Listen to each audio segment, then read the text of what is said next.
지난 한 주간 동안에 제 마음속에 우리 대중가요 가수가 불렀던 그 노랫말이 자꾸 생각이 나서 그냥 이렇게 흥얼거리고 그렇게 했었습니다. 왜냐하면 그게 뭐냐 하면은 지금 나는 우울해. 뭐 저 또래의 연세를 가지신 분들은 아마 기억하실 게 제가 알기로는 이장희라고 알고 있는데 그런 노래를 부르죠. 지금 나는 우울해. 왜냐고 묻지 마세요. 왜냐고. 그녀가 떠난 지금 나는 우울해. 뭐 그런 가사입니다. 근데 왠지 모르게 지난 한 주간 동안 이상하게 자꾸만 그 가사가 떠오르는 거예요. 지금 나는 우울해. 왜냐고 묻지 마세요. 우리 전도사님 나가셔 버렸네. 저는 목사의 한 사람으로서 여러분을 하나님의 백성으로 섬기는 일이 참 행복하고 기쁩니다. 사실 여러분들 이름을 부르고 여러분들의 가정의 평강과 기쁨이 넘치고 삶의 현장마다가 하나님의 은혜로 채워지는 그런 기도를 드릴 때 또 우리 가정들이 회복되면서 함께 마저 또 하고 기쁜 얼굴 기쁜 낯으로 만나게 될 때 참 행복합니다. 또 우리 자녀들 보면 저 아이들이 빨리 커서 20대 30대가 되면 어떻게 될까? 우리 교회의 미래는 어떻게 될까? 그런 기대를 하면서 또 아이들을 바라보게 되고 참 기뻐요. 제가 목사로서 행복할 때가 또 한 번 있습니다. 어떤 때냐 하면 전도사님이 설교해 주시는 날은 참 행복해요. 왜 그런가 하면 제가 설교를 하지 않아서가 아니라 회중석에 앉아서 하나님의 말씀을 듣는다는 것이 너무너무 행복합니다. 또 하나는 회중석에 앉아서 말씀을 듣는 것 때문만에 행복한 것이 아니라 제가 모르고 있는 사실들 또 깨닫게 되는 이런 일들이 참 많이 일어나기 때문에 그렇구나. 회중석에 앉아서 하나님의 말씀을 선포할 때 그 말씀을 들으면서 제 마음에 일어나는 그렇구나. 이런 그 행복감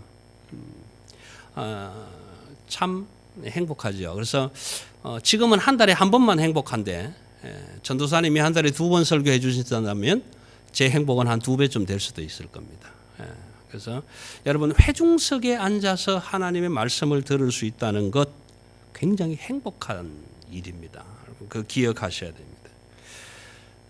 어젯밤에 설교 원고를 다 작성을 하고 혼자 서재에서 이제 시계를 앞에 놓고 리허설을 하고 이제 잠자리에 들어가야 되는데 문득 한 가지 생각이 떠오르면서 한 권의 책이 좀 다시 한번 읽고 싶은 그런 생각이 들었어요. 그게 뭐냐 하면은 제 마음에 너는 하나님 앞에서 솔직하냐? 이런 질문이 갑자기 밤 11시가 넘었는데 너는 하나님 앞에서 솔직하냐? 이 질문이 확 들어오면서 2-3번 읽은 책이지만 갑자기 그 책이 이제 읽고 싶어지는데 그 책 제목이 이제 이거예요. 신에게 솔직히. 신에게 솔직히. 작은 책인데 분량은 얼마 안 되지만 이 책이 갑자기 그런 질문 때문에 다시 뽑아들고 책을 읽어갔던 그런 기억이 있습니다. 나는 지금 신에게 솔직하고 있는가?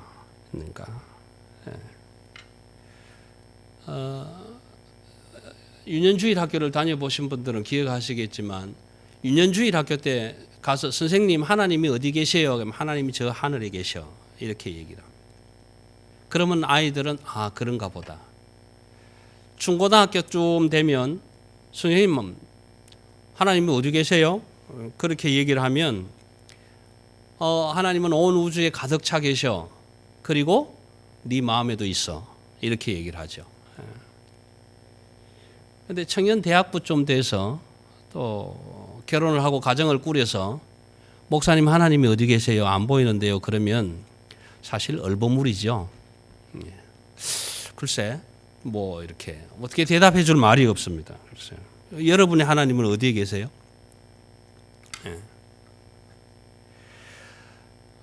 이 신에게 솔직히라는 이 책을 쓴 존 로빈슨 목사는 목회를 하면서 가졌던 질문을 그렇게 풀어나갑니다. 뭐라고 하냐면 하늘이 지구 위에 있고 지구는 하늘 아래에 있고 물은 지구 밑에 있다. 그래서 3층으로 된 우주관, 그 3층으로 된 우주는 하늘, 땅, 밑에 물 이렇게 돼 있는 거야 라고 믿고 있던 그 시대에도 하나님이 어디에 계시냐 그러면 저 하늘 위에 계셔 라고 하면 그때 그 사람들은 하나님이 하늘에 계시구나라고 믿었단 말이에요. 믿었다. 그러다가 바울 시대에 와서 이 지구가 비누처럼 납작해. 그래서 멀리 나가면 밑으로 떨어져서 끝도 없이 내려가는 거야. 그런 세계관을 가졌던 사람들도 하나님이 어디 계셔? 그러면 저 하늘 위에 저 멀리 계셔. 그러면 믿었단 말이에요. 믿었다. 근데 오늘 초자연적으로 초과학적으로 화성도 갔다 오고 달나라도 갔다 오고 온 텔레스코프 망원경으로 전체를 다 뒤집고 다니고 땅 끝까지 뚫고 파서 땅 속에 뭐가 있는지 다 알고 물밑 끝까지 소나를 쏘고 사진을 찍어서 물속에 뭐가 있는지 다 알고 있는 이 시대를 살아가는 저와 여러분들은 하나님이 어디 계셔? 저 하늘 위에 있어. 안 믿죠. 왜? 하늘 다 뒤져봤는데 망원경 가지고 다 뒤져봤는데 땅 다 파봤는데 물속 사진 다 찍어봤는데 거기에는 없어. 그러니 오늘 성경이 말하는 하나님이 어디에 계시냐라고 했을 때에 내 마음 안에 있다라고 말씀하시는 그 성경 말씀이 오늘 내 마음에 어디에 있냐 말이에요. 왜요? 다 뒤져봤는데 하나님이 어디 계셔? 그래서 그때 그 사람들은 하나님이 어디에 계시는지를 믿었는데 오늘 이 시대를 살아가는 사람들은 하나님이 어디에 계시는지를 믿지 않는다. 이 로빈슨 목사도 그런 생각을 품은 거예요. 유년주일 학교 때는 하나님이 하늘 위에 계시다고 그래서 알았는데 믿었는데 중고등학교 때는 네 마음속에 있다고 그러니까 믿었는데 내가 지금 목사가 되어서 하나님이 어디 계시냐라고 질문하면서 나는 그 하나님 앞에서 솔직하게 그 하나님을 믿느냐라. 여러분 그렇습니까? 나는 하나님을 믿는다. 나는 하나님을 사랑한다. 말하지만 신에게 솔직히 한번 틀어놓고 얘기해보자 말이에요. 그렇게 말하는 저와 여러분이 그 하나님을 믿고 지금 살아가느냐라는. 굉장히 질문 같지 않은 질문이지만 내 가슴을 찌르고 오늘 이 시대를 살아가는 모든 사람들에게 찔러오는 아픈 질문이다. 오늘 우리가 성경을 읽으면서도 마찬가지다. 성경은 이렇게 말씀하시는데 그 성경을 읽고 듣고 묵상하고 주일마다 설교도 듣지만 그런 저와 여러분이 솔직히 신 앞에 서서 너 정말 그렇게 믿니? 라고 물었을 때 예, 믿습니다라고 솔직할 수 있느냐라는 거예요.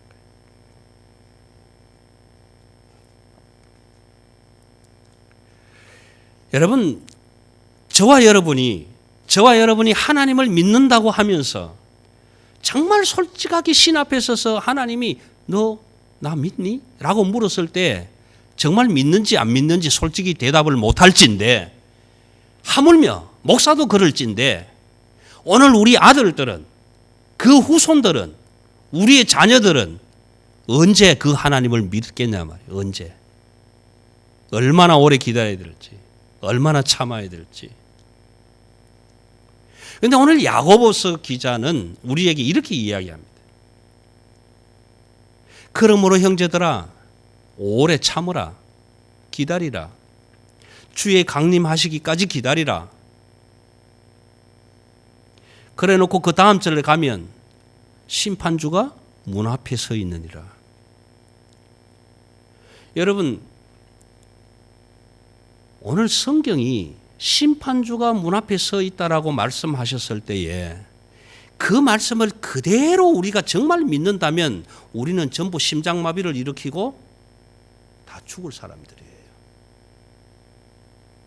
내 생사화복을 주장하시고 죄악을 심판하시는 그 심판주 하나님이 지금 내 방문 앞에 서 있다라는 사실이 확인된다면 저는 지금 아마 심장마비를 일으키고 아이고 큰일 났네. 그러고는 뭐 기절을 하든지 아니면 죽었을지도 몰라요. 여러분 그런 솔직한 마음이 있느냐라는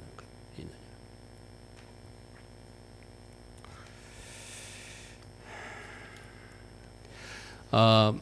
저는 노래를 잘 못하지만 우리 아가페 성가대가 오늘 또 귀한 찬양을 해주셨지만 한번 여러분 생각해 보십시오. 오늘 제가 이 로빈슨 목사가 쓴 신에게 솔직이라는 책을 다 말씀을 드릴 수는 없지만 요 첫 부분 질문 부분만 좀 요약을 해드린다면 바꾸어 설명하면 이렇습니다. 우리가 노래를 하려면 악보를 보죠. 악보를 보면 거기에 음보가 나와 있습니다. 음보 도, 미, 솔, 도 뭐 이렇게 우리가 소위 좀 무식한 말로 콩나물 대가리라고 하는 그 음보가 그려져 있는데 그 악보를 두고 음보를 볼 때에 음보는 분명히 도라고 미라고 솔이라고 그려져 있는데 실제로 우리가 소리 낼 때는 어떻게 합니까? 사실 음보를 보는 것이 아니라 내 마음에 있는 키로 소리를 내는 거예요. 그렇지 않습니까? 오늘 지금 우리가 아무런 키도 없이 다 여러분 뭐 시음을 아니면 도음을 높은 도음을 한번 내보자 그러면 다 틀릴 거란 말이에요. 다. 예. 이게 무슨 이야기냐 하면 성경은 도라고 얘기를 하는데 도 음보를 확실하게 도라고 딱 그려줬는데 우리가 이것을 보고 읽고 듣고 묵상할 때는 내 마음의 키로 도라고 말해버린다는 겁니다. 하나님은 분명히 계신다는데 나는 돌아서서 하나님이 있는지 없는지 몰라 라고 얘기한다는 거예요. 하나님은 분명히 다시 오시겠다라고 말씀하셨는데 올지 안 올지 몰라라고 나는 얘기한단 말이에요. 여러분 신약 성경 안에서 하나님은 반드시 오신다라고 주의 강림으로 이 얘기하는 횟수가 약 한 300번 이상 나오게 됩니다. 그렇게 분명히 성경은 반드시 오시겠다고 말씀하시는데 우리는 그 성경을 보고 읽고 들으면서도 돌아서서 하는 이야기가 뭐냐 하면 그건 몰라, 믿을 수 없어. 오늘 저와 여러분의 시대가 그런 시대가 되어버렸다라는 것. 초과학적인 하나님의 말씀, 과학으로도 증명되지 않을 이 하나님의 말씀을 우리는 과학을 가지고 이것을 증명하려 하고 있다. 왜요? 오늘 저와 여러분의 시대가 그렇기 때문에 그렇습니다. 그렇다면 여러분 이 하나님의 말씀이 읽고 듣고 묵상하는 저와 여러분에게 하나님이 원하는 신앙으로 믿음으로 이루어지기까지 얼마나 기다려야 되냐 이 말이에요. 얼마나 기다려야 되냐. 그래서 그 기다림의 예를 야고보는 첫 번째 농부 이야기를 합니다. 아주 단순한 농부의 이야기. 여러분 저와 여러분이 만약에 농부라고 한다면 오늘 아침에 흙을 파고 씨앗 하나를 심어서 내일 주렁주렁 열매가 달릴 수 있도록 할 수 있다면 얼마나 좋을까요? 오늘 사과나무 하나를 심어서 내일 아침에 사과를 10접, 20접 딸 수 있다면 얼마나 좋을까요? 오늘 씨앗을 심어서 내일 비가 쏟아지게 하고 싹이 나고 열매가 맺힐 수 있도록 할 수 있는 농부라면 얼마나 좋을까요? 안 되잖아요. 농부가 할 수 있는 일은 다만 씨앗 하나 심어놓고 이른 비와 늦은 비가 오도록 기다려야 되고 싹이 나고 자라고 나무가 되어서 열매가 맺히기를 기다려야 된다. 기다림 외에는 방법이 없단 말이에요. 오늘 내가 엎드려서 하늘에서 비를 쏟아지게 할 수 있는 힘이 있다면 얼마나 좋겠느냐라. 그런데 하나님은 우리를 향해서 아니다라고 얘기해요. 아니다. 그럼 뭐 할까요? 기다리라. 기다리라. 여러분 이스라엘에는 3월에서 약 한 6, 7월, 8월 한 9, 10월까지 비가 오지 않는 건기. 그래서 일찍 오는 비는 씨앗을 뿌려놓고 싹이 틀 수 있도록 하는 비고 10월, 11월 이후로 오는 우기철에 오는 그 비는 자라서 열매가 맺게 하는 비. 그래서 우리나라가 1년에 대한민국이 1,500mm 정도 강우량이 된다면 이스라엘은 한 150mm 정도밖에 안 되는 아주 비가 적게 오는 그런 나라예요. 그런 나라의 농부들이 씨앗을 하나 심어놓고 뭘 할 수 있겠느냐. 여러분 비가 내려와서 자연적으로 내려오는 비를 맞고 자라는 씨앗하고 인공으로 만들어서 비행기 타고 올라가서 드라이 아이스를 뿌려서 내려오는 물하고는 틀립니다. 그래서 우리는 오늘 야고보 기자가 이야기하는 것처럼 농부의 심정으로 기다리라. 씨앗 하나 심어놓고 여러분 그 믿음의 씨앗 하나 심어놓고 그 믿음의 씨앗이 자라갈수록 기다리라는 것은 그냥 감나무 밑에서 감 떨어지기를 기다리는 기다림이 아니라 야고보스 기자는 기도하라고 이야기하는 기도하라. 그냥 기다리는 것이 아니라 기도하라. 기도하라. 오늘 이 야고보스 기자가 얘기하는 오래 참으라, 길이 참으라.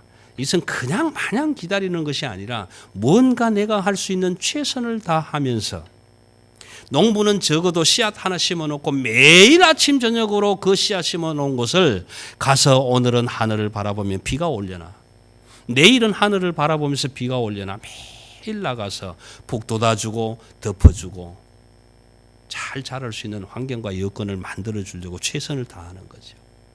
여러분 저와 여러분 마음속에 하나님은 반드시 살아 계시고 하나님은 반드시 다시 오시고 하나님은 반드시 의로운 자들을 불러 모으신다는 이 하나님의 말씀책에 기록된 이 씨앗 하나를 내 가슴 속에 심어놓고 이 속에서 자라고 싹트고 그래서 나무가 되고 열매가 맺히기를 기다려야 되는데 얼마나 오랫동안 기다리느냐. 주님 강림하시기까지. 그런데 야고보서 기자는 참 놀랍게도 그 주님이 지금 우리 문 앞에 와 있다라고 경각심을 우리에게 불러 일으켜 주는 겁니다. 그럼 두 번째 이야기는 고난받은 선지자들의 이야기라는 것이죠. 여러분 여기에 고난받은 선지자는 무슨 베드로다 야고보다 하는 이런 주의 제자들만이 아니라 초대 교회에 야고보가 살았던 1세기 적어도 네로 황제 때, 티투스 황제 때 기독교인들이 가장 핍박을 심하게 받았던 그래서 아주 역사실록으로 확실하게 기록되어져 남았고 증거를 보여주고 있는 그러한 고난의 시대 때에 온몸에 기름 부어지고 불태워져서 네로 황제의 연회석에 불기둥이 되면서 죽어간 그 그리스도인들을 바라보면서 그래도 참아라. 그래도 인내해라. 왜? 주의 강림이 가까이 와 있다. 선인과 악인을 심판하실 심판주가 지금 가까이 와 계신다라는 것. 그래서 우리는 기다릴 수 있다라는 것. 주님이 오시지 않겠다고 하면 우리는 기다릴 필요가 없을 텐데 반드시 오시겠다고 하니 우리는 기다려야 돼. 왜요? 그게 진리니까. 그게 진리니까. 여러분 오늘 우리는 얼마나 편안하게 믿음 생활, 신앙 생활을 해 가는지 몰라요. 그렇지만 오늘 이 지구촌 구석구석마다에 예수 믿는다는 말 한마디 때문에 죽어가는 사람들이 얼마나 많은지 우리는 또 한번 기억해 보아야 합니다. 그러면서 한 가지 야고보는 부탁합니다. 뭘 부탁하느냐 하면 여러분 우리가 고난을 받을 때 특별히 내가 고난받을 아무런 이유도 없는데 고난받을 때 그럴 때 우리가 범할 수 있는 가장 쉬운 것 중에 하나가 뭐냐 하면 원망하는 거란 말이에요. 불평하는 거란 말이에요. 여전히 야고보는 입과 혀와 말을 조심하라고 우리에게 경고하는 거예요. 하나님 당신 살아 계신다며 근데 왜 나한테 이런 고난을 주느냐고. 지금 당신 뭐 하고 있느냐고. 왜 내가 이 고난을 받아야 되느냐고. 왜 나는 정의롭게 사는데 저 악하게 사는 놈들을 그냥 놔두느냐고. 다 죽여버리지. 이런 원망과 불평을 우리는 쉽게 할 수 있다라는 거예요. 그래서 이 야고보 기자는 조심하라는 거예요. 행여 고난이 오고 고통이 오고 아픔이 오더라도 길이 참으라. 길이 참으라. 제가 오늘 제목을 가슴에 칼을 품고라고 썼습니다. 아마 세상 사람들이 들으면 가슴에 칼을 품고 원수 갚을 일을 생각하라고 할지도 모르겠습니다. 우리 젊은 세대들은 이해가 잘 안 가겠지만 적어도 저와 동년배 이상 되시는 분들은 기억할 수 있을 겁니다. 길이 참아라. 가슴에 칼을 품는다. 여러분 한자로 쓰면 칼도자 밑에 마음심자를 써야 인자가 됩니다. 참을 인자. 칼을 가슴에 품어 안고 그렇게 참으라. 고난이 오고 고통이 와서 내 온 속을 뒤집어 놓고 내 오장육부를 다 잘라 놓는 것 같아도 그래도 참아야. 그 참을 인자가 칼도를 쓰고 그 밑에 마음심자를 붙일 때 참을 인자가 되는 겁니다. 여러분 우리 그리스도인들은 그렇게 참을 수 있어야 됩니다. 언제까지? 주의 강림하실 때까지. 어떻게 참을 수 있는가? 기도하라. 근데 야고보서 기자는 오늘 참 재미있는 이야기를 하나 더 합니다. 여러분들이 기도할 때 장로들을 청하라. 장로들을 청하라. 여러분 기도하실 때 청해 오실 장로가 있습니까? 저도 없습니다. 저도 불러올 장로가 없어요. 그렇지만 여러분 참 하나님이 은혜를 주시는 것은 이런 겁니다. 장로가 있어도 장로가 없어도 아무런 상관이 없습니다. 야고보서 기자는 장로를 불러다가 기도하라고 하지만 장로 없어도 상관없단 말이에요. 왜 상관없는가? 장로가 기도해서 장로가 병든 자를 일으키는 것이 아니라 오늘 야고보서 기자는 무엇라고 기록합니까? 15절. 믿음의 기도는 병든 자를 일으키는데 누가 일으키신다고요? 주께서 일으키신다고요. 여러분 내가 병들 때 기도해 줄 장로 없어도 걱정하지 마세요. 불러올 장로가 없다고 걱정하지 말라고요. 그 다음 절에서 야고보서 기자는 이렇게 얘기를 합니다. 서로 위하여 기도하라. 서로를 위해서 기도하라. 의인의 기도는 역사하는 힘이 크니라. 여러분 여기 의인은 뭡니까? 장로를 의미하는 의인이 아닙니다. 하나님이 의롭다 인정해 주시는 믿음의 사람들이면 함께 서로 기도하라는 거예요. 그때의 역사하는 힘이 하나님께서 크게 일어나게 하실 거라는 거예요. 그리고 마지막 예화를 뭘로 듭니까? 엘리야를 이야기합니다.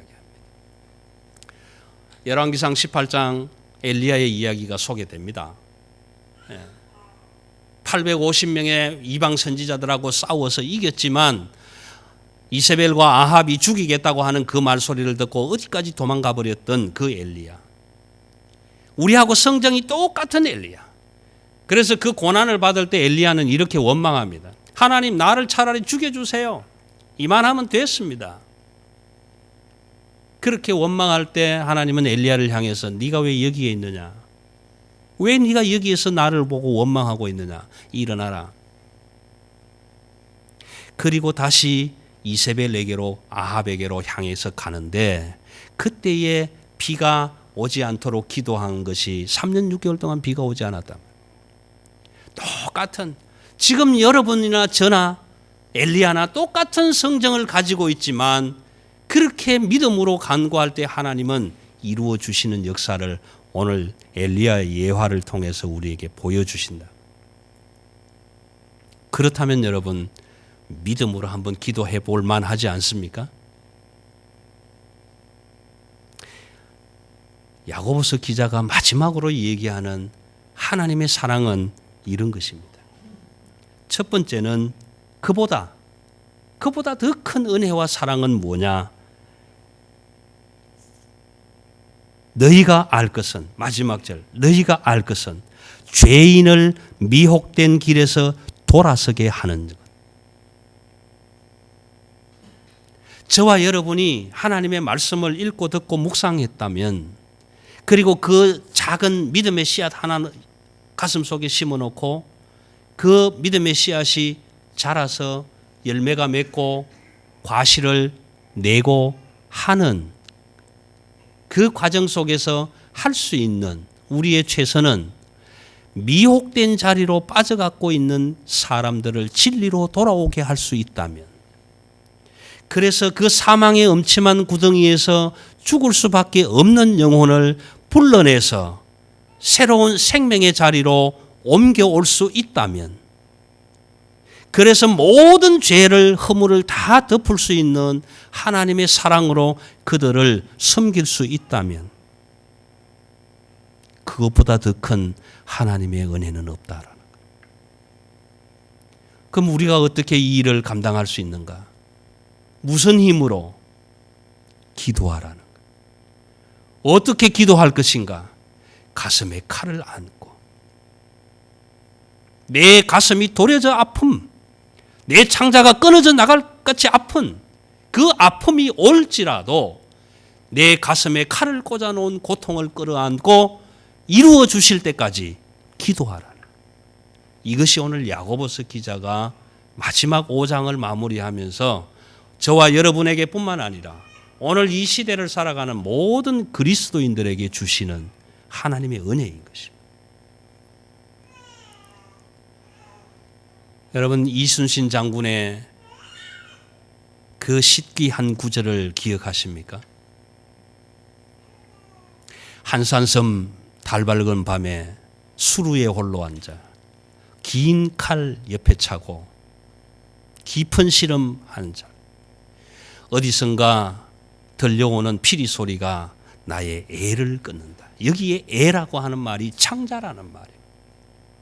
나라와 민족의 슬픔을 바라보고 큰 칼을 옆에 차고 손에 잡고 그 쳐들어오는 왜구들을 바라보는 장군의 마음속에 들려오는 그들의 피리 소리가 당신의 창자를 끊는 것처럼 그런 아픔이 오지만, 그래도 꺼져가는 나라의 국군을 살려보겠다고 생명을 내어놓고 백의종군했던 그 장군의 한 사람의 마음도 이럴진데, 오늘 이 세상을 구원하시기 위한 그 하나님의 마음, 그 하나님의 마음은 참을 인자로 새겨져 있을 거라. 하나님의 가슴에 칼을 꽂아놓고 그 아픔과 고통을 참고 돌아오기까지를 기다리시는 그 하나님 앞에 오늘 우리도 참을 인자 하나 마음속에 심어놓고 열매 맺기까지 서로를 위해 기도하고, 병든 자를 위해 기도하고, 미혹에 빠져있는 자들을 위해 기도하고, 사망의 음침한 구덩이에서 죽을 수밖에 없는 그 영혼들을 위해서 기도하고, 아내를 위해, 남편을 위해, 자녀를 위해, 부모를 위해 끝까지 포기하지 않고 기도할 때 하나님은 그러한 은혜를 우리에게 베풀어 주시겠다고 약속하신 말씀이 오늘 이 야고보서를 통해서 저와 여러분에게 주어주신 하나님의 은혜의 선포입니다. 이 말씀 부여잡고 이 땅 살아가는 동안에 어떤 환난과 고통이 올지라도 끝까지 가슴 속에 심어진 칼, 가슴에 칼을 품고 인내하며 끝까지 승리하시는, 그래서 주의 영광 바라볼 수 있는 하나님의 사람들 되시기를 주님의 이름으로 축원합니다. 기도하십시다.